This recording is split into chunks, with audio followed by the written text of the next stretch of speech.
Hello students, ये part 2 video है।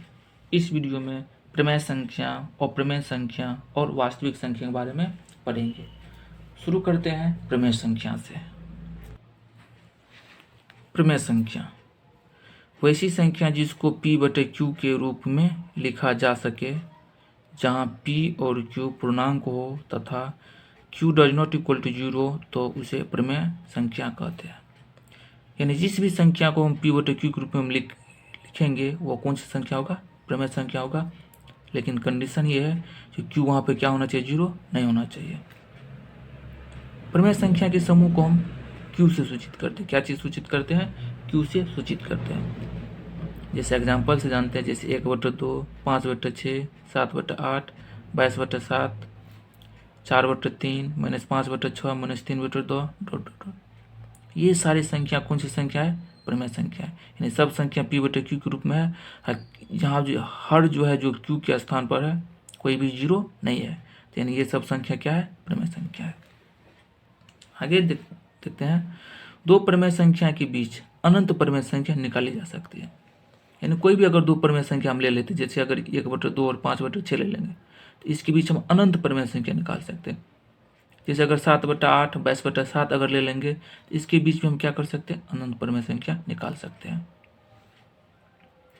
आगे है, दो प्रमेय संख्या का जोड़, घटाव, गुणा और भाग प्रमेय संख्या होती है। यानी दो प्रमेय संख्या को जोड़ेंगे तो भी प्रमेय संख्या मिलेगा, घटाएंगे तो भी प्रमेय संख्या ही मिलेगा, गुणा करने पर भी प्रमेय संख्या निकलेगा और भाग करने पर भी क्या निकलेगा? हमको प्रमेय संख्या ही प्राप्त होगा। अब अगला पॉइंट जानते हैं हम अप्रमेय संख्या के बारे में। अप्रमेय संख्या वैसी संख्या जिसको p/q के रूप में नहीं लिखा जा सके, जहाँ p और q पूर्णांक हो तथा q does not equal to 0, तो उसे अप्रमेय संख्या कहते हैं। यानी जिस संख्या को p/q के रूप में नहीं लिख सकते हैं, उस संख्या को हम क्या कहेंगे? अप्रमेय संख्या कहेंगे। या ऐसी भी हम कह सकते हैं, वैसी संख्या जो प्रमेय संख्या नहीं हो, उसे अप्रमेय संख्या कहते हैं। एग्जाम्पल से इस चीज को समझते हैं। जैसे हम लिखते हैं √2, तो √2 को हम p/q के रूप में नहीं लिख सकते। उसी प्रकार √3, √5, √7, ये सभी संख्या क्या है? अप्रमेय संख्या है। जिस प्रकार हम दो प्रमेय संख्या के बीच में हम अनंत प्रमेय संख्या निकाल सकते हैं, उसी प्रकार हम दो अप्रमेय संख्या के बीच में हम अनंत अप्रमेय संख्या निकाल सकते हैं। दो अप्रमेय संख्या के बीच अनंत अप्रमेय संख्या निकाली जा सकती है। अब हम जानते हैं वास्तविक संख्या के बारे में। वास्तविक संख्या, रियल नंबर, प्रमेय संख्या और अप्रमेय संख्या को वास्तविक संख्या कहते हैं। यानी प्रमेय संख्या को वास्तविक संख्या कहते हैं और अप्रमेय संख्या को भी हम वास्तविक संख्या कहते हैं। वास्तविक संख्या को हम r से सूचित करते हैं। तो यानी जो भी प्रमेय संख्या होगा वो वास्तविक संख्या होगा, या जो भी अप्रमेय संख्या होगा वो क्या होगा? वास्तविक संख्या होगा। तो इसको हम एग्जाम्पल से जानते हैं। जैसे 1/2, 3/5, √2, √12, ... ये सब क्या है? वास्तविक संख्या है। यानी ये 1/2 प्रमेय संख्या है, 3/5 प्रमेय संख्या है, √2 अप्रमेय संख्या है, √12 अप्रमेय संख्या है। यही सब सभी संख्या क्या है? वास्तविक संख्या। और हम इसमें जानते हैं 1 वास्तविक संख्या होगा, 2 भी वास्तविक संख्या होगा, क्योंकि हम 3 वास्तविक संख्या होगा। इस सब को हम प्रमेय संख्या के रूप में भी बदल सकते हैं। इसलिए ये सब संख्या भी कौन सी संख्या है? वास्तविक संख्या है। हम अब आगे में जानेंगे प्रेमिका के बारे में। प्रेमिका है क्या? तो प्रेमिका एक कथन है जिसका उपयोग दूसरे कथन को सिद्ध करने के लिए किया जाता है। यानी एक तरह का स्टेटमेंट है।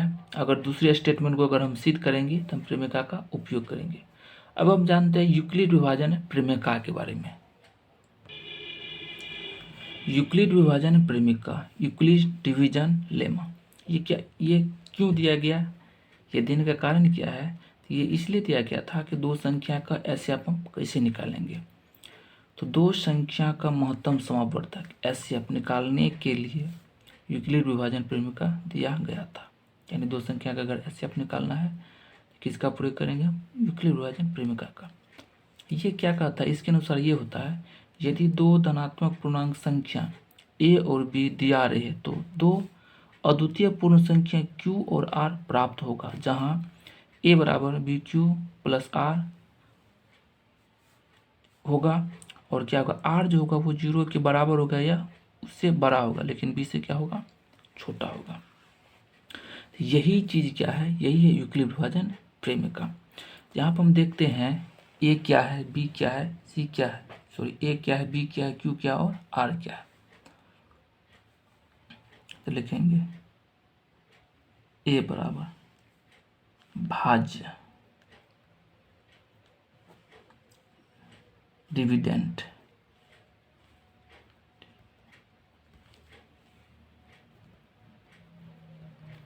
ए क्या है? भाजन डिविडेंड है। बी क्या है? भाजक।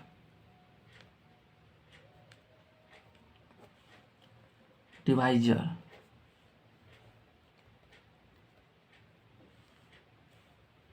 डिवाइजर।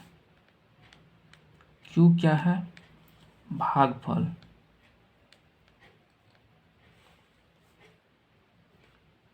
कोशेंट।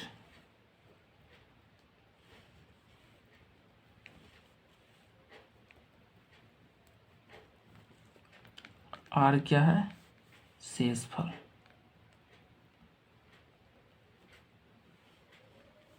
रिमाइंडर।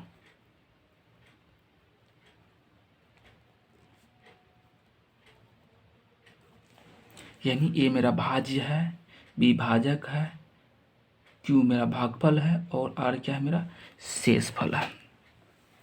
इसको हम इस तरीका से भी हम लिख सकते हैं।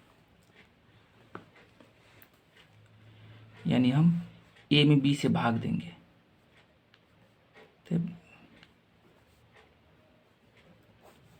तो हमको भागफल प्राप्त होगा और शेषफल दे। तो आपको पता है यहाँ पर जो रहता है ये क्या है? मेरा भाजक है, ये मेरा भाज्य है, ये भागफल है, भागफल है और ये क्या है? शेषफल है। यानी यहाँ पर हम लिख सकते हैं क्या? भाज्य बराबर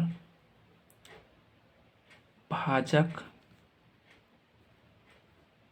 गुना भागफल प्लस शेषफल। इस तरीका से हम लिख सकते हैं। इसको एग्जाम्पल से हम समझते हैं।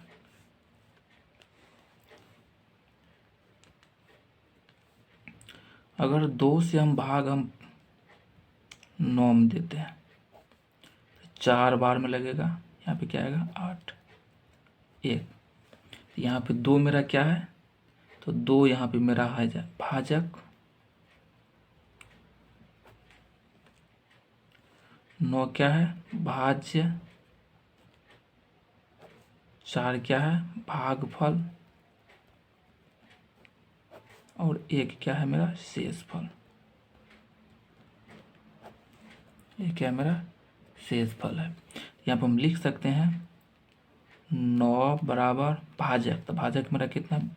यानी 9 क्या मेरा? भाज्य, तो भाज बराबर होता है भाज बराबर होता है भाजक गुना भागफल प्लस शेष। 9 मेरा क्या है? भाज्य, इसके बाद भाजक, तो भाजक कितना है? 2, भागफल कितना है? 4 और शेषफल कितना है? 1। यानी 2 दूनी 4, 1 9। यानी यही यूक्लिड विभाजन क्या है? प्रेमिका है। इस तरीक़ा से जब दो संख्या का हम एचसीएफ निकालेंगे तो इस चीज़ का हम क्या करेंगे, हम प्रयोग करेंगे। अब हम पढ़ते हैं एल्गोरिथम और यूक्लिड विभाजन एल्गोरिथम के बारे में।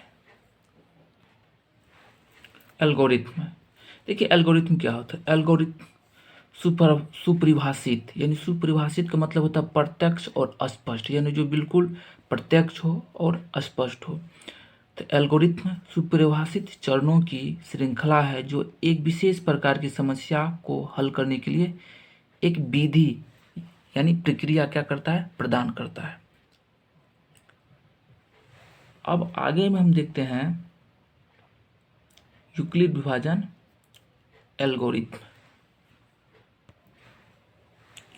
यूक्लिड विभाजन एल्गोरिथम, इसको हम कलन विधि भी कहते हैं। देखिए ये क्या होता है, यूक्लिड विभाजन एल्गोरिथम यूक्लिड विभाजन प्रेमिका पर आधारित है। यानी ये जो होता है, जो नियम यूक्लिड विभाजन प्रेमिका में लागू होता है वही हूबहू नियम किस में लगता है, एल्गोरिथम में लगता है। इसमें यूक्लिड विभाजन प्रेमिका का बार बार उपयोग कर दो धनात्मक पूर्णांक संख्या का महत्तम समावर्तक एचसीएफ निकाला जाता है। यानी जब भी अगर हमको दो संख्या दिया जाएगा कि अगर एचसीएफ निकाले यूक्लिड विभाजन एल्गोरिथम से, तो वहाँ पर हम यूक्लिड विभाजन प्रेमिका का प्रयोग करेंगे। जैसे उसमें करते थे, क्या होता था, ए बराबर बी क्यू प्लस आर, जहाँ 0 से बड़ा या बराबर होगा आर लेकिन बी से क्या होगा, छोटा। इस चीज़ का प्रयोग कर हम दो संख्या क्या करेंगे, हम एचसीएफ निकालेंगे।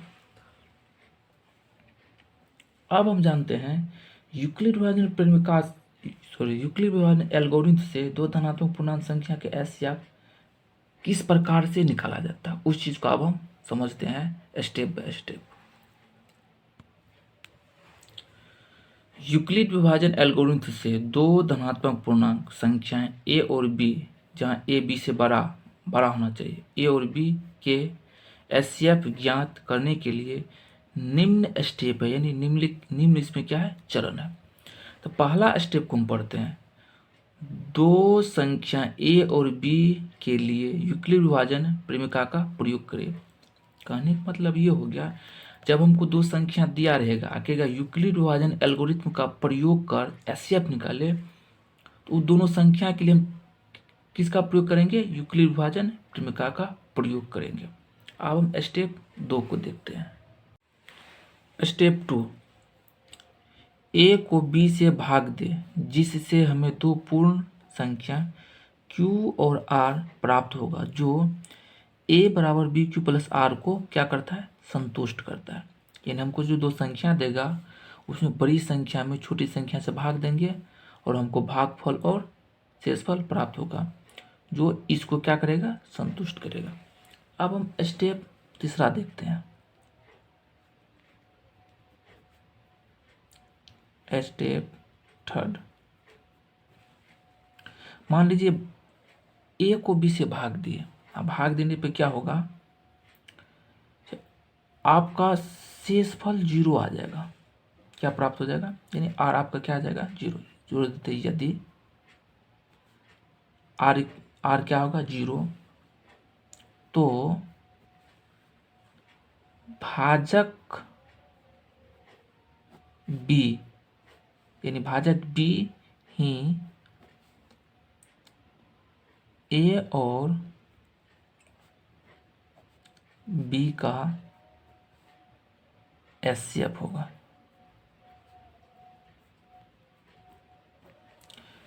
तीसरा स्टेप क्या कहता है, यदि आर क्या हो जाए, 0 हो जाए, यानी ए को बी से भाग देंगे और उस समय शेषफल 0 हो जाएगा, तो भाजक बी जो होगा जिसे हम भाग देते वही ए बी का क्या हो जाएगा, एचसीएफ हो जाएगा। चलिए इस चीज़ को हम एग्जाम्पल से समझते हैं। मान लीजिए ए बराबर 6 ले लेते हैं और बी बराबर 3 ले लेते हैं। तो यहाँ पे 6 3 से बड़ा है, यानी ए बी से क्या बड़ा है। अब इसका हम एचसीएफ निकालते हैं।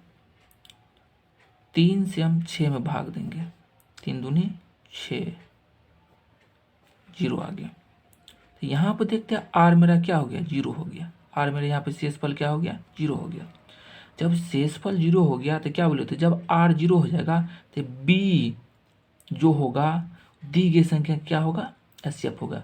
यानी 6 और 3 का एचसीएफ हमको यहाँ पर क्या मिलेगा, 3 मिलेगा। तो हम कह सकते हैं एचसीएफ 6 और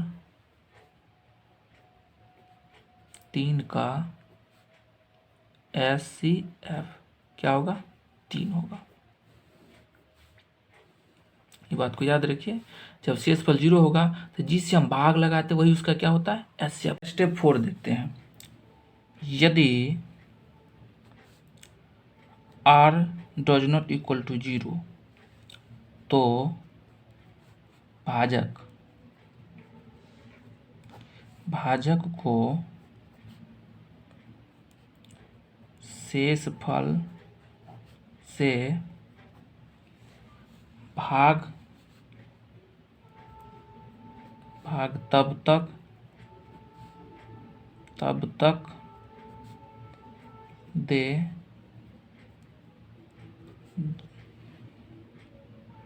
जब तक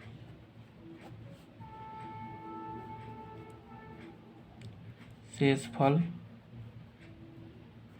0 न हो जाए। यानी जब r आपका 0 नहीं होगा, यानी शेषफल अगर आपका 0 नहीं होगा तो भाजक को शेषफल से तब तक हम भाग देते रहेंगे जब तक हम मेरा शेषफल क्या होगा, 0 प्राप्त नहीं हो जाएगा।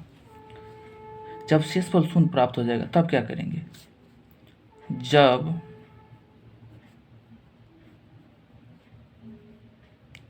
शेषफल 0 हो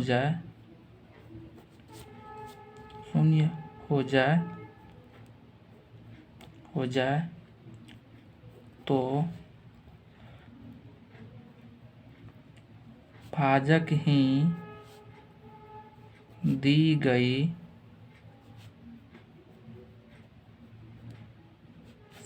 संख्या का एचसीएफ होगा। पहले कंडीशन में जब शेषफल 0 हो गया तो भाजक ही ए बी की यानी दी गई संख्या का एचसीएफ होता था। जब शेषफल 0 नहीं होगा तो भाजक को शेषफल से भाग देते रहेंगे, तब तक देते रहेंगे जब तक शेषफल मेरा क्या होगा, 0 नहीं हो जाएगा।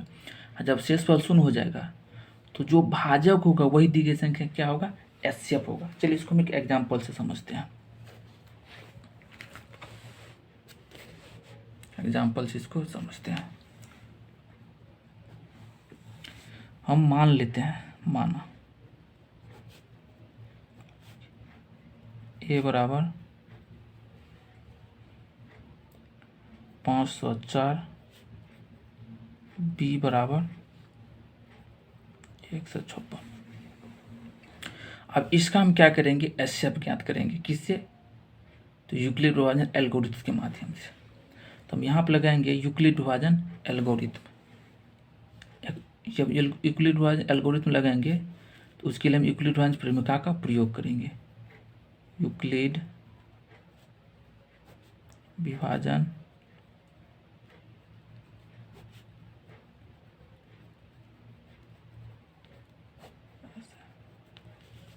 क्या होता है, ए बराबर बी क्यू प्लस आर। चलिए तो आपका ए यहाँ पे कितना है, 504, बी आपका कितना, 156। चलिए इस साइड में थोड़ा सा हम रफ करते हैं। हम 5 से 4 में हम 156 से भाग देंगे तो कितना बार में लगेगा, तो 504 2 3 बार लगाते, 3 बार लगाएंगे तो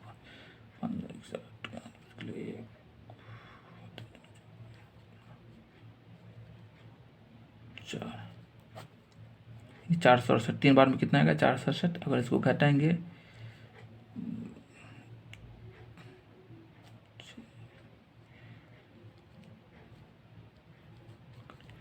यानी देखिए जब हम 504 में 156 से भाग लगाए तो मेरा शेषफल क्या आया, 0 नहीं आया। मेरा यहाँ पर भागफल कितना आया, 3 हुआ। तो यहाँ पर भागफल से गुना करेंगे और शेषफल को ऐड करेंगे।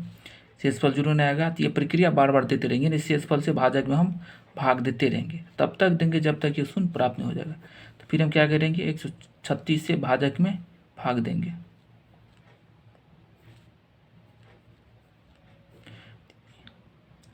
तो भाग देने से इसमें कितना बार आएगा, 36, तो 4 मरतबा लगेंगे यहाँ पे।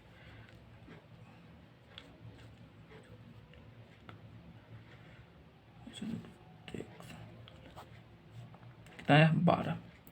फिर तो यहाँ पे लिखेंगे 56, 36 कितना बार मिलेगा, 4 + 12। फिर मेरा शेषफल शून्य है, तो फिर शेषफल से भाजक में क्या देंगे, हम भाग देंगे। तो 12 से अगर 36 में भाग देंगे, यानी 12 से अगर 36 में भाग दिया, यानी शेषफल से भाजक में भाग दिए तो शून्य आ गया। अब की बार मेरा शेषफल क्या आ गया, शून्य आ गया। तो शेषफल शून्य आ गया, तो यहाँ पर जो भाजक 12 जो होगा यही मेरा क्या होगा, HCF होगा। तो हम लिख सकते हैं 12 × 3 + 0, यानी यहाँ पे मेरा शेषफल क्या है, शून्य है। तो यहाँ पे जो भाजक है यही दी गई संख्या जो है 504 और 156 का क्या होगा, HCF होगा। तो लिखेंगे 504 और 156 का HCF कितना होगा, 12। यही हुआ। जब मान लीजिए जब मेरा क्या होगा, फिर से हम समझते हैं, जब शेषफल लेने r शून्य नहीं होगा तो भाजक में शेषफल से भाग देते रहेंगे। ये क्रिया तब तक करते रहेंगे जब तक मेरा शेषफल शून्य प्राप्त नहीं हो जाएगा।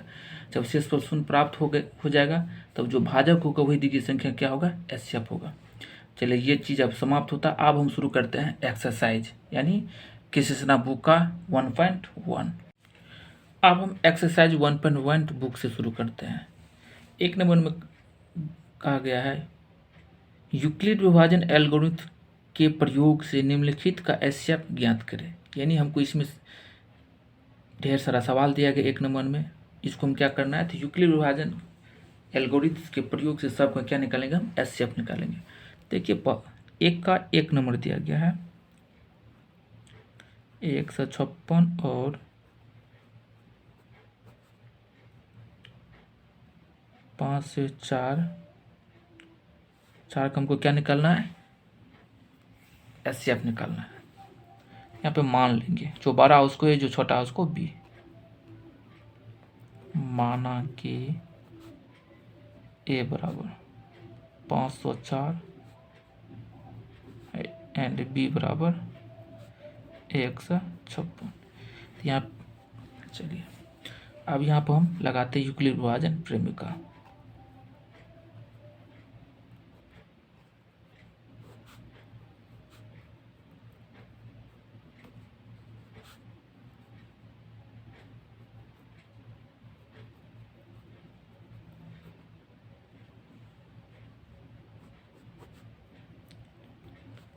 क्या होता है, ए बराबर BQ + R,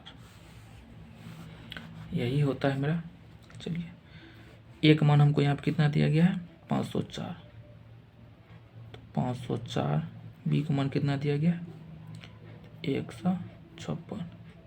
अब हमको क्या चाहिए, यहाँ पे Q और R चाहिए, तो उसके लिए हमको क्या करेंगे, 504 में 156 से भाग देंगे।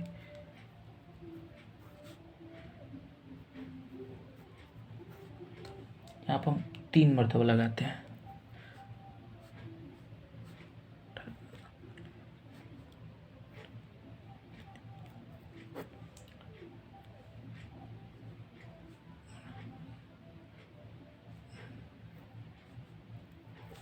कितना आया घटाएंगे, यानी 14 होगा, 14 में 8 जाएगा 6 होगा, यहाँ पर 9 बचेगा, 9 में 6 होगा 3 आएगा, यहाँ पे 4 में 4 आएगा, खत्म। तो हमको यहाँ पे Q का मान कितना आया, 3, और R का मान कितना आया है, R का मान 36। तो देखिए यहाँ पे मेरा शेषफल क्या हो गया, शून्य नहीं हुआ। तो यहाँ पे हम लिखेंगे चूँकि R does not equal to 0, क्या कि मेरा शेषफल शून्य नहीं आया। फिर इसको हम क्या करेंगे, जो भाजक है इस भाजक में इस शेषफल से हम भाग देंगे। तो हम क्या करेंगे, 36 से फिर से 156 में हम भाग देंगे। जब 156 में भाग देंगे तो अब की बार हम लगाते हैं कितना, 4 मरतबा लगाएंगे। इसे गुना करेंगे, 6 चौका 24 का 4, हासिल बचा 2, 4 × 12 2 14, 2 1। देखिए फिर मेरा शेषफल क्या आ गया, शून्य नहीं आया, यानी इससे घटाएंगे 6 में से 4 जाएगा 2, 5 में से 4 जाएगा 1, 1 में से गया खत्म। तो देखिए हम यहाँ पे लिखेंगे 156। तो मेरा यहाँ पे पहले वाला भाजक क्या है, 36, क्यों मेरा यहाँ पे कितना है 4 प्लस शेषफल कितना है 12, यानी फिर मेरा शेषफल शून्य हुआ। तो लिखेंगे चूँकि r does not equal to 0, नहीं आया शेषफल 0, तो फिर हम क्या करेंगे, शेषफल से इसमें हम भाग देंगे, यानी 12 से फिर इसमें हम क्या देंगे, हम भाग देंगे किसमें, 36 में। तो 12 × 36। अब की बार क्या हो गया, पूरी तरीका से कट गया, यानी शेषफल मेरा क्या प्राप्त हो गया, शून्य प्राप्त हो गया। यहाँ पे लिखेंगे 36 बराबर क्या होगा, 12 × 3 + 0। तो यहाँ पे मेरा शेषफल क्या हो गया, शून्य हो चुका है। तो जैसे शेषफल शून्य हो जाएगा तो आप भाग की प्रक्रिया को हम क्या करेंगे, रोक देंगे। लिखेंगे चूँकि r = 0, जब मेरा शेषफल 0 प्राप्त हो जाएगा तो जो भाजक होगा वही दी गई संख्या के क्या होगा, एचसीएफ होगा। यानी मेरा 12 जो है 504 और 156 के क्या होगा, एचसीएफ होगा। तो लिखेंगे अतः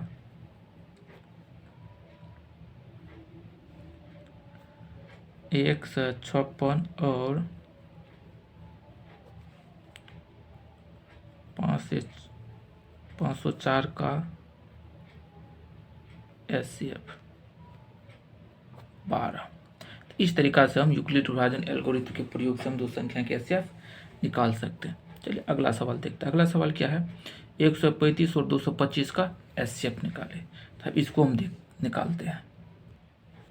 अब 2 नंबर के देखते हैं, 135 और 225 का एचसीएफ। यहाँ पर हम बड़ा वाला को ए मान लेंगे, छोटा वाला को बी मान लेंगे। माना ए बराबर 225 एंड बी बराबर 135। फिर यहाँ पे यूक्लिड विभाजन प्रमेय का प्रयोग करेंगे।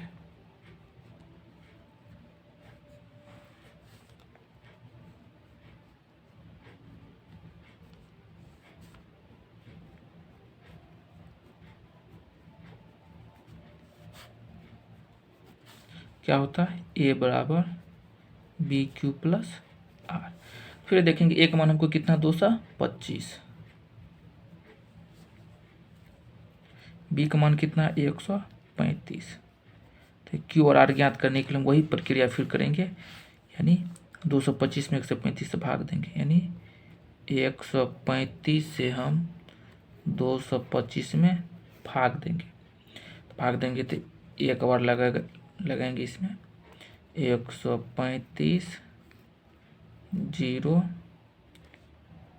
92। तो क्यू का मान हमको 1 आया और शेषफल मेरा कितना आया 90। तो यहाँ वही बात लिखेंगे, चूँकि आर मेरा 0 नहीं हुआ है। फिर क्या करेंगे, हम इस भाजक में शेषफल से भाग देंगे। 90 से 135 में हम भाग देंगे, फिर एक मर्तबा लगेगा 90, 5 13 में से 2 गया 4 यानी 45। यहाँ पर हम लिखेंगे 135 बराबर 90 × 1 + 45। यानी फिर लिखेंगे हम, क्या कि मेरा शेषफल शून्य नहीं हुआ है, तो लेंगे r does not equal to 0। फिर इस 45 से क्या करें, इस भाजक में शेषफल से भाग देंगे। 45 दूनी 90। अब के बाद मेरा शेषफल क्या आ गया, शून्य प्राप्त हो गया है। तो लिखेंगे 90 बराबर 45 × 2 शेषफल शून्य, यानी अब मेरा शेषफल शून्य प्राप्त हो गया है। जब शेषफल शून्य प्राप्त हो गया तो आगे अब भाग नहीं लगेगा। तो मेरा यही जो 45 भाजक हो गई, इसका क्या होगा, दी गई संख्या 135 और 225 का एचसीएफ हो जाएगा। यहाँ आप लिखेंगे चूँकि r इक्वल टू 0 यानी शेषफल 0 हो गया, तो लिखेंगे अतः ये 135 और 225 का एचसीएफ कितना होगा, 45 होगा। ये इसका क्या हो जाएगा, आंसर हो जाएगा। चलिए 3 नंबर में दिया है 455 और 42 का, ये आपको बन जाएगा। 4 नंबर में वही बात दिया गया है, 2 अंक वाला दिया गया, ये भी आपको बन जाएगा। 5 नंबर में भी 2 अंक वाला बन जाएगा। 6 नंबर में 2 अंक वाला बन जाएगा। 7 नंबर में देखते हैं, 7 नंबर में 3 अंक वाला दिया गया है, तो 3 अंक वाला देखते ये कैसे बनता है। तो 7 नंबर सवाल को हम लिख लिए हैं। यहाँ पर हम क्या करेंगे, यहाँ पे 3 संख्या दिया गया है।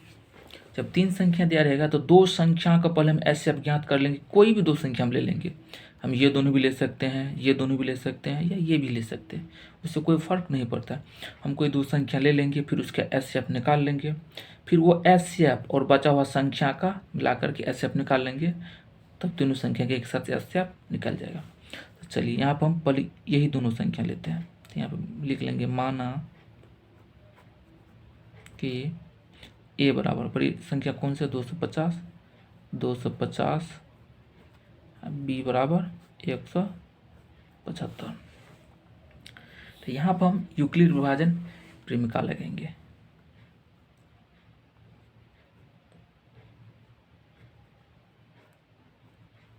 यूक्लिड विभाजन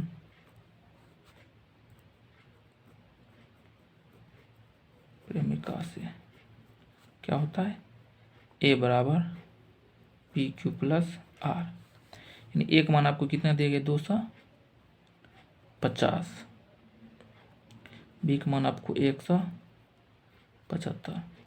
फिर क्यू आर ज्ञात करने के लिए हम क्या करेंगे, 250 में 175 से भाग देंगे, 175 से 250 में भाग देंगे, एक बार लगेगा 175।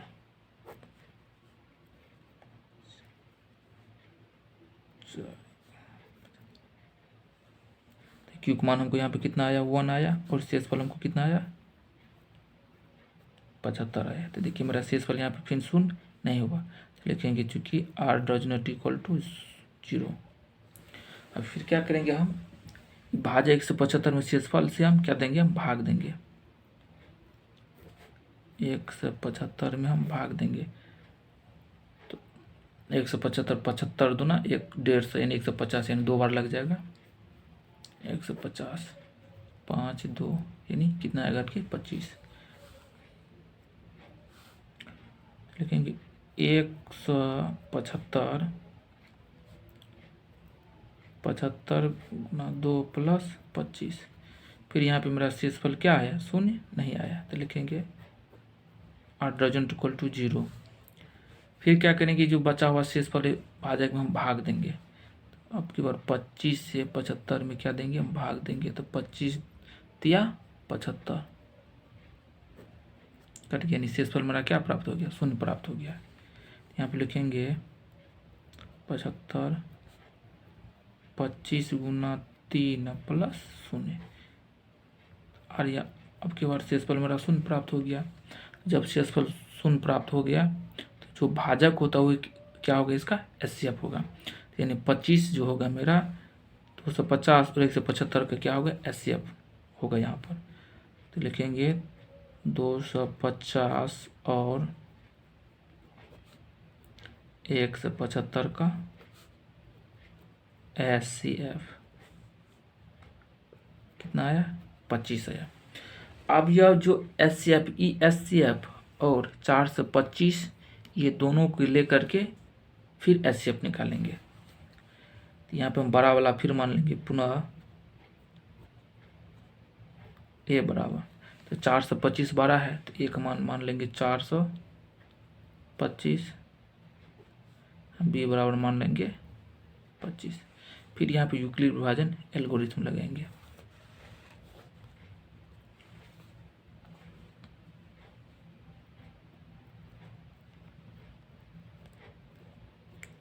यूक्लिड विभाजन प्रेमिका से।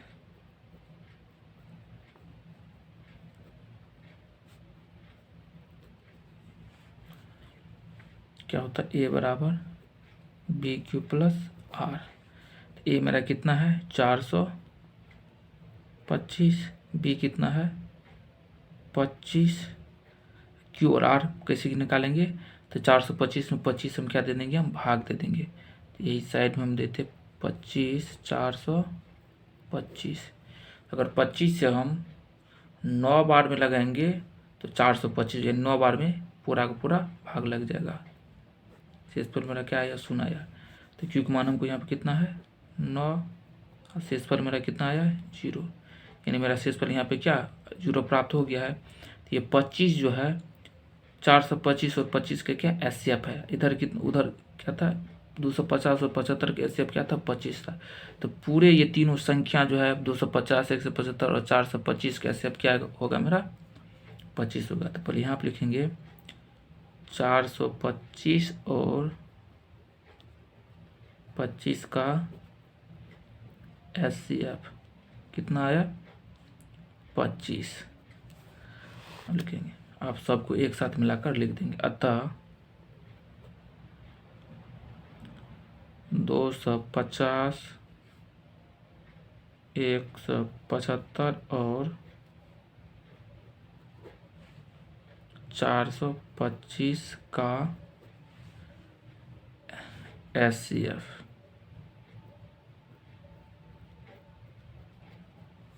25।